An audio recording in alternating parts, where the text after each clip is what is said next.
Hello guys! Ayan po, nagluto ako ng ginataang tilapia guys. Ayan. Ayan. Hindi ko na na-videohan, nakalimutan ko. Sabi ko i-video ko. Ayan. Guys, ginisa ko yan. Bawang, sibuyas, luya. Tapos ako nilagay yung fish. And then, nilagay yung gata. Tapos nilagyan ko siya ng nor. At saka konting asin, paminta. And then, nung kumulo na siya, nilagay ko, dinagdagan ko rin po yan ng tubig. Tapos, nilagyan ko siya ng dahon ng pechay at sapa.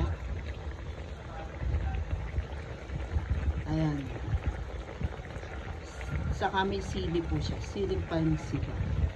So guys, maya-maya po ay lalagyan ko yan ng suka para hindi mapanis.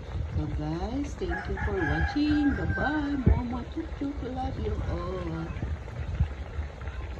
Ginataang tilapia.